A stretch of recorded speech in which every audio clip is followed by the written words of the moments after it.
Hello, everybody. Scott Golden here with the Pro Wrestling Logic YouTube channel. Welcome to those of you who are new. Welcome back to those who are seasoned veterans of what we do around here. What we do around here is we dissect wrestling programs for logic flaws, also give some opinions and just ways that wrestling can overall be a better product, both in the old days and current day. Please like, subscribe, comment below if there's something you'd like to see reviewed. We also are going to try when we get into September or so to start doing some more interviews as those are popular as well. In any event, this is the April 17th, 1982 edition of World Class Championship Wrestling in our review series. So check out the rest of the series, which most of it, except for one, I think, is in a playlist right now. And so let's get into that program if we can here. Overall, a very interesting program. We see Sal Alvarez versus Black Gordman. Uh, Good little match to open the program. And obviously, both men are of some degree of Latin American descent. A little bit of a different style, meaning more. Little bit more acrobatic. We're not at the point where luchador in the U.S. means, complete flips and different style arm drags and bipasos. But Black Gordman, who does have experience in Mexico, does show that there.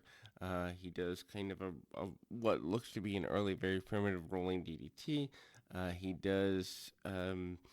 Managed to kind of get an octopus hold into a pinning combination to win the match. The fans seem rather impressed with him as they are not familiar with his style, or doesn't seem that they are on a continual basis. Then we go to a bit of an interesting feature on referee David Manning, who says that he is a referee and has been for about 6 years for World Class. So they're calling the predecessor to the World Class name, which I believe started in 81 or 82, and which I believe was Texas All Star Wrestling or Texas Wrestling. Um, they're calling that predecessor World Class as well, which I found a little bit odd. He talks about refereeing amateur wrestling and then moving into the professional ranks about half a dozen years before, and talks about the challenges of working with and within the rules of the NWA. And it's very clear that they just wanted to give some degree of authority to the referees, and they do so here. We move on to a third match. Al Madril, who, again, I've mentioned in these reviews, is not my personal favorite by any stretch of the imagination. He's very punch kick. He's very, I wouldn't necessarily say boring, but I would say basic. But he is beloved by the people here. He is facing perennial enhancement talent, although I would say enhancement talent who gets offense, Carlos Zapata. Um, Match is what you'd expect from the two, a lot of punch kick, a lot of very basic maneuvers. Madril does take a little bit, at least for my taste, too long to dispose of a guy in this nature. You see a lot of, like I said, punch kick, headlocks, hammerlocks, and the like. You also see a very just long and repetitive series of maneuvers wherein Zapata is keeping Madril on the outside of the ring, and that leads to that.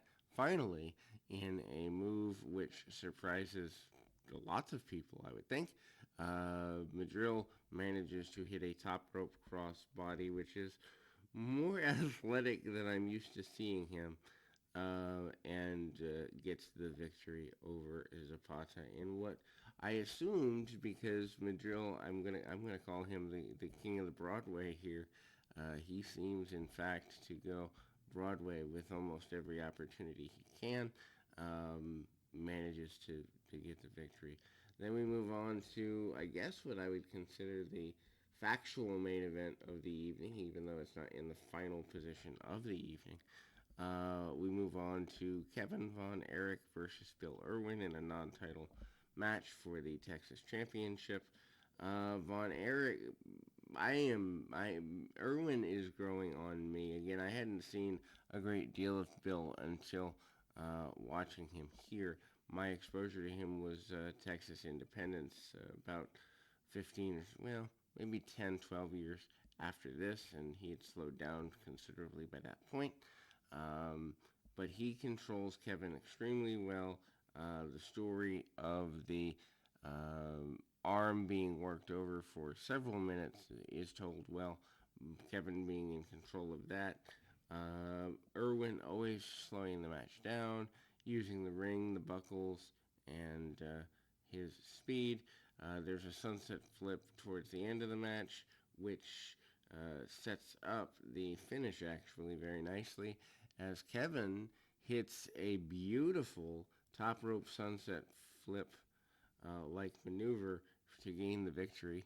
Somehow he credits this to his father and learning that from his father. I have a great deal of difficulty seeing Fritz teach that maneuver. So maybe this is a case of giving Fritz a little too much credit for his involvement here. We then go to a clip of a match between the Great Kabuki and Fritz one of the Von Erichs, and then um, Fritz does the attacking. Of course, for those that have been following along, Fritz had been blinded by the Great Kabuki several months before. Fritz comes out in jeans and a dress shirt and goes completely nuts. He is apologetic to his sons in a post-match interview here where he says that they have inherited his problems with Gary Hart, but he thinks that's made them better men. So he's only half apologetic. And then, oddly, we see something where I didn't get the full names, and I'm sorry, I could go back, but it wasn't clear. Uh, there is a George. Uh, there is a George and another guy in a black and white clip. They call him Rogers. I assumed Gorgeous George and Buddy Rogers. Footage they say is from 30 years ago, which would put us in the early 50s. Black and white footage, of course. George ends up winning, but they don't really give a whole lot of information. It's interjected out of nowhere. The process is not introduced, obviously much, much slower.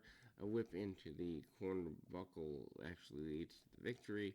And then we move on to Richard Blood versus Armand Hussein as our final match of the broadcast. Blood, who has been a perennial enhancement talent, gets more offense than average here. Of course, Hussein has aligned by this point with Gary Hart, forming HH Limited. Um, this does not give him a whole lot of advantage. What I find interesting is that at one point in the match they go brawling to the outside. Hussein slams Blood on the floor, and the spectators are literally inches away from the ring. Hussein, who takes him back in, hits what now I guess would be considered a rolling senton, which for 1982 is a big deal, and then gains the victory via that maneuver. That is your review for the 17th of April. We are moving into the end of April, the next program being the 24th. Then we move to May 1st. After May 1st, I haven't looked too far ahead, but it seems like we go weekly without the gaps nearly as much. So that makes me happy because I'm a completist in that way. In any event, we will see you next time. But until next time, keep your feet on the ground, your mind in the moment. Till next time, everybody.